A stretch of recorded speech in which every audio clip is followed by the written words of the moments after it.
The Ravens Preview Show with Andy Pollin starts right now. It wasn't perfect, it wasn't pretty, but it was the Ravens. Listen to all Ravens broadcasts right here on 6:30 a.m., the ESPN 630 app, or ESPN630DC.com. And with 1:17 left to play, the Hayes in the barn. Now, here's Andy Pollin. Ravens heading to Jacksonville on Sunday night. That'll be an 8:20 kickoff. Our coverage here on ESPN 630 begins at 7:30 as the Ravens sit in the top seed spot in the AFC at 10-3 and trying to avenge a defeat at Jacksonville last year. We kind of got away from them. We'll get to that and more as we continue. But we are joined by Kyle Phoenix of SB Nation, who covers the Ravens and has watched the progress this year. And it's not just, Kyle, that they're in the number one seed. You can look at those three losses and say they were all winnable games. I mean, this is a team that not only is in the number one spot, but looks like they have an opportunity to close it out. What's your take on what you've seen so far in this season? Yeah, if you want to look over the overarching kind of theme of this team, is that they are good enough. They are a team that is more than capable of winning any football game that they are in, and they've won the overwhelming majority of the games that they have played. Yes, they let a couple of them kind of slide through. Some slip through their fingers kind of literally and metaphorically, but overwhelmingly the Ravens are the number one seed in the AFC, and there's a reason for it, because they're a darn good football club. Yeah, both sides of the ball, and they win games usually off their defense, but wild shootout last week, topped off by a special teams play. I guess in the course of a long season, you can have any kind of a game, and I think if you took that game individually from the way they've played and when they played well over the last decade or so, it's kind of an anomaly. But it also shows you that they do have enough offense to win a shootout type of game, which maybe didn't exist in the last couple of years. That's exactly it.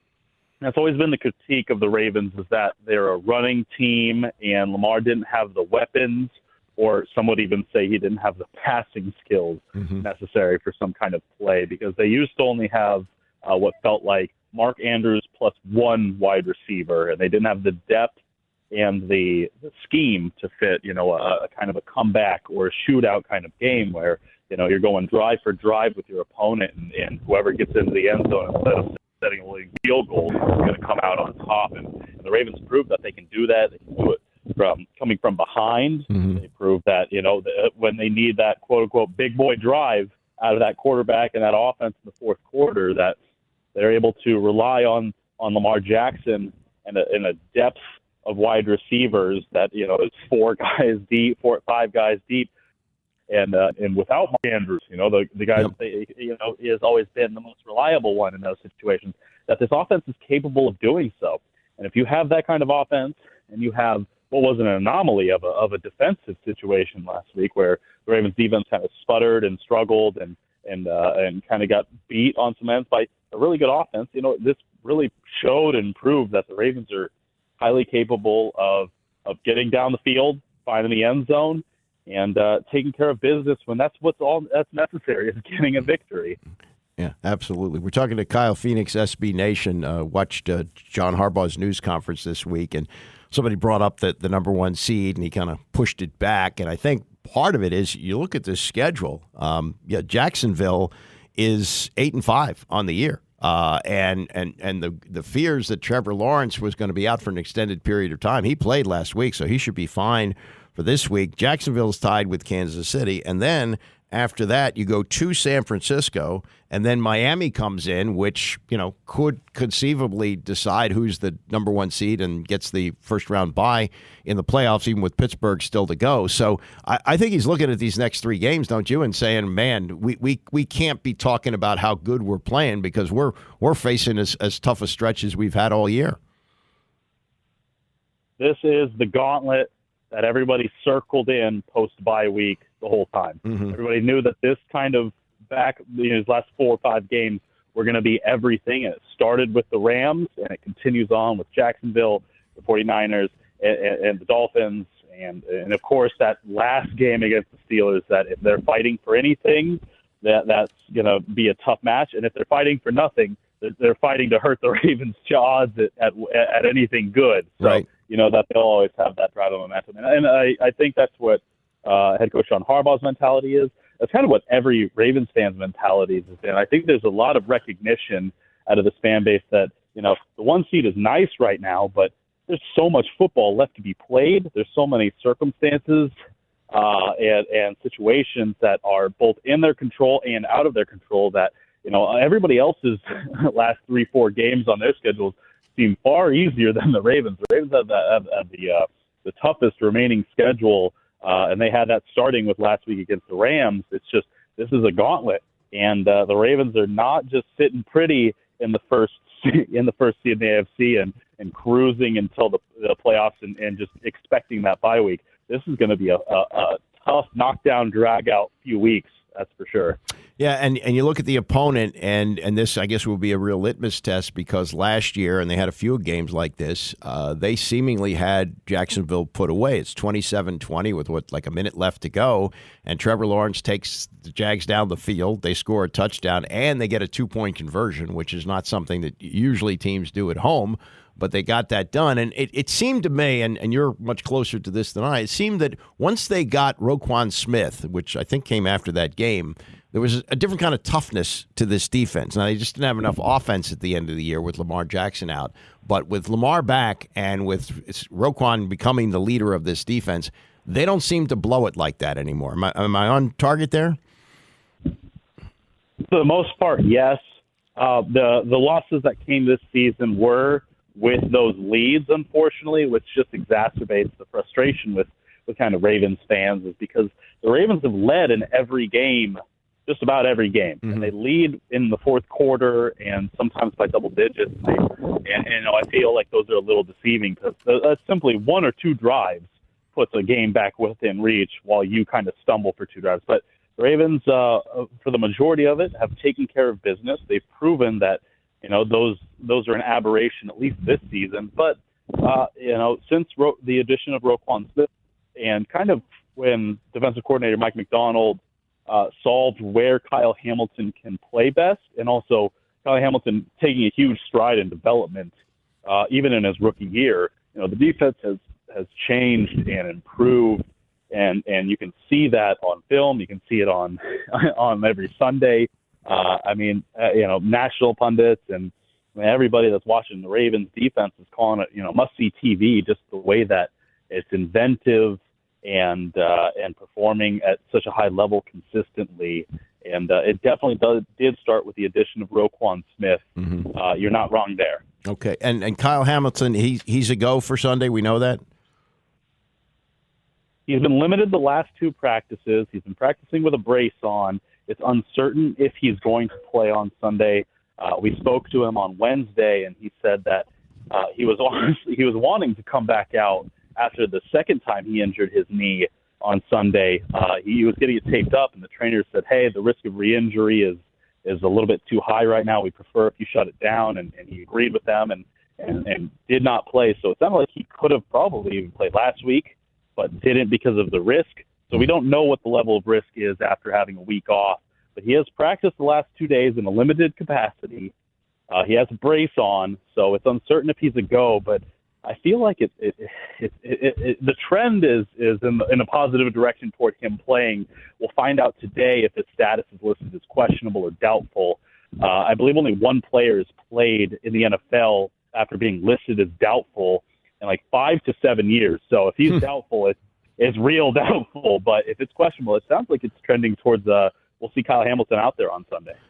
And also when the way that they've refigured the playoffs in the last couple of years, in the past you might be tempted to take it and play it safe with a guy like that. But the first round bye is a big deal because only 2 teams get it. So, with the situation they're in and with the competition they have from Miami and Kansas City and even Jacksonville, this becomes a bigger game and maybe more all hands on deck, do you think? I think so, but, I don't think the Ravens are so willing to risk for the bye week. Mm-hmm. It's valuable. Getting rest, especially for, guys like their offensive tackles and and just the guys that get so banged up over the course of the season, offensive and defensive linemen, and this tough defense that hits really hard. They take some of the brunt of that damage too. But the Ravens kind of have this mentality, it appears, from what we kind of spoke with Harbaugh and some of the players, that the playoffs are the playoffs. You're going to have to play a game no matter what, and it doesn't matter who or what seed. It's about getting into the dance and just taking care of business from there. So it's not so much, at least for the Ravens, that it's an all hands on deck. We must fight for the number one seed. It sounds like, hey, as long as we're in the dance, let's go whoop up on teams, and it doesn't matter who we line up with, what game we play, how many games. We have to take care of business, which is a really good mentality, I think, that the Ravens have, instead of seeming desperate to, hey, we need that bye week and we need to not play as many games. I think this is a better approach. All right, last week with the high winds forecast, I said, you got to take the under, which was really stupid. But this week, Ravens are 3.5-point favorites on the road. Who do you like, and what kind of score do you think we're going to see? Oof, I'm not great with score predictions. My spread picks the last few weeks have not gone well either. I blame a lot of these backup quarterbacks for ruining and sabotaging, especially yesterday. That didn't help. So Ravens, I do like by 3.5. I think that's tough just because Jacksonville is at home and Trevor Lawrence looks good. But not having Christian Kirk, I like the Ravens odds a little bit more, and they come in a little bit tenacious. So I'll take the Ravens. I'll give the points. And what was the over-under? I didn't see that. Wait, I did see that. What was the over-under? What was it, 42.5, I think? Was that what it was? I think. 42. Ooh. I'll take the over. I think this is another high-flying kind of shootout kind of game, and it'll be nice and sunny and great football weather for both teams to try and outpace the other in this pursuit of the first seed. Not quite sunny, 8:20 kickoff, so... Oh, yeah. Well, nonetheless, still counts. Still nice and clear in Jacksonville instead of being here in Baltimore. Exactly. All right. Thank you for the time, Kyle. Good to talk to you. Take care. Have a great rest of your show. That's Kyle Phoenix from SB Nation. I remember, you got the over-under on that? Was I right on that, 42.5? Yep. Yeah, 42.5. Okay.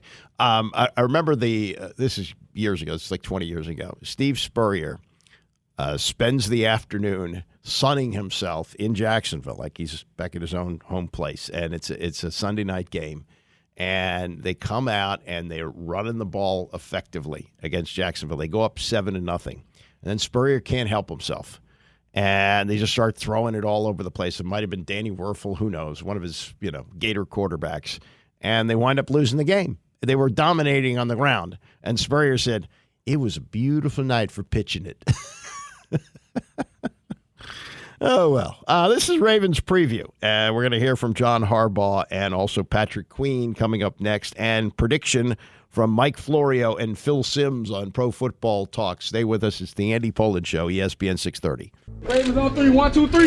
This is the Ravens Preview Show presented by Verizon. Here's Andy Pollin. Ravens and Jacksonville Jaguars, Sunday Night Football, 8:20 kickoff. Coverage here starts at 7:30. This will be the 24th meeting between the two teams. Jaguars lead the all-time series 13-10. They met last year in Jacksonville. Ravens seemed to have them put away 27-20 in the last minute. Trevor Lawrence took them right down the field, scored a touchdown, and got the two-point conversion, and it was a 28-27 final. The Ravens are coming off a bizarre game for them. They just don't have shootouts like this. But last week at home against the Rams, they won 37-31. Lamar Jackson getting it done when they needed it.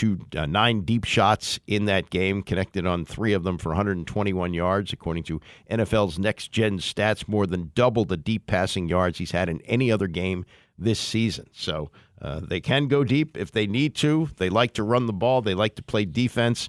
And we'll see if they bottle up Trevor Lawrence better this time than they did last year. This is Mike Florio and Chris Simms of Pro Football Talk with their preview and prediction for this game. So much for that ankle injury. Trevor Lawrence was fine last week. He'll presumably be fine on Sunday night. Ravens favored by 3 in Jacksonville. Jaguars have lost 2 in a row. 42.5 over-under. Who do you like? I'm a little surprised at the over-under there. I look at this and go, I feel like there's going to be a few more points on the board in this one. I do. One, hey, Jacksonville's defense, how can they not scare you a little bit right now? Or how can you not be scared for them? The way, the Browns and Joe Flacco moved the ball on them, the way that Jake Browning moved it on them the week before, right? And it feels like, I don't know, it could be a little scary with Baltimore coming into town. Like I just mentioned a few minutes ago, we know Baltimore's always going to kind of somewhat have the run game threat a part of their, arsenal. And then their pass game, we know that continues to go on an upward trajectory, let alone this is a Jaguars defense that does not get a lot of pressure on the quarterback with their front four. I think Lamar's going to have time to throw and let people work down the field. Jacksonville been undisciplined, making mistakes on that side of the ball. They scare me. Now, their offense, they're dangerous too, and I know that they can make some plays in the pass game, and Trevor Lawrence is throwing the ball pretty damn good. But the mistakes last week, even on the offensive side of the ball, that's what killed Jacksonville. They're a little too sloppy for me to pick them right now. I can't do it. I'm going to take the Ravens to win this one on the road, 31-24. I went through, because usually I do it right before the show, but last night I had a little time, and I thought I'm going to go ahead and just go with my first instinct. Yeah. And I was sitting here as you were explaining, thinking I picked the Ravens to win. I did not pick the Ravens to win. Good. I picked the Jaguars to get off the schneid, the Jaguars to rebound against the Baltimore Ravens. I just think that sometimes a win like the one the Ravens had on Sunday, it covers up a lot of crap. Yeah. And it maybe makes the players think they're better than they are. Right. They should have lost that game. They could have lost that game. Yeah. And we talked a couple of times in the past few days, and Devin McCourty was making the point on Sunday. That's the kind of game, and I think he was referring to that game, where Bill Belichick goes in the locker room and is not happy. If you play like that, you're not going to lose next week. Right. You can't play like that. Yeah. So when you consider that the Jaguars have lost 2 in a row and badly need to reestablish themselves and still have a shot at the 1 seed. I mean, look at what's going on right now. The Dolphins fading. The Chiefs fading. Opportunity still exists for the Jaguars to get the 1 seed. And this could be the thing that ultimately determines it. Beating the Ravens and picking up a game on them in the standings. So that's why I believe in the Jaguars in this one. 27-24. We rarely disagree on a Sunday night game.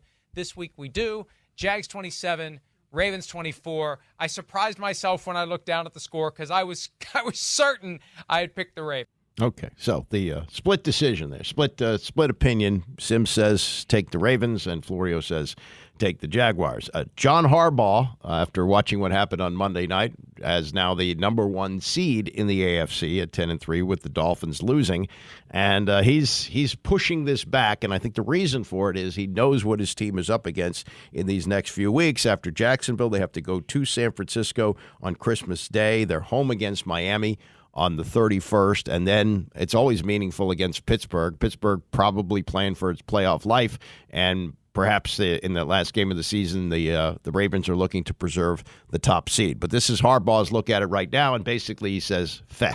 It's no one. There's no number 1 seed. There's no such thing as that right now. There's just because they put a bracket up on the TV screen doesn't mean anything. It's what you do. So our guys understand that we've got to go earn everything we get, and if we earn it, then then we'll get it. And if we don't earn it, we won't. So we're going to try to win as many games as we can, climb as high as we can, but really just play one play at a time as well as we can, compete as hard as we can, every single play, every single series, every single quarter, every single game, and that's our focus, and that's really all we're thinking about. Now, when you listen to Harbaugh, he doesn't do like what Bill Parcells used to do. He doesn't specialize in sarcasm. He'll give you an answer, and sometimes it's a cliched answer, but he'll give you an answer. So this, a little out of character, I thought, when asked to assess the quarterback he'll be facing Sunday night in Jacksonville, Trevor Lawrence, who has 17 touchdown passes and 10 interceptions this year. This is sarcastic Harbaugh. I see a really good quarterback. It's a big, broad question, Ryan. You kind of opened a lot of doors for me there. What do you think of Trevor Lawrence? I think he's really good. He's big. He can throw really good. He can run really good. What else can I say? The guy's one of the best quarterbacks in football. So that's what I see on tape. Wow, that's not maybe more like his brother, although his brother's really weird. But anyway, that's a little bit different. Last thing, Patrick Queen from the defense, remembering what happened last year in Jacksonville when they blew that lead, which provides further motivation for Sunday night. I just think that goes back to last year with the sour taste that we left in our mouth from that game last year. So we're looking to improve in every aspect of our defense. Just got to go in there, play our game, play bully football, play Ravens football. Just everybody do their job to the best of their ability. Go in there confident, go in there swinging. We just got to be us, honestly. That's all it's going to take. It's just us being bullies, us going out there and dominate. Yeah. Now, the one thing to look for the Ravens who like to run the ball, the defense for Jacksonville, weak pass game. Last 2 weeks, they've given up 655 yards to two backup quarterbacks, the Bengals' Jake Browning, who actually has been pretty good, and Joe Flacco of the Browns, who just got a contract of $4 million.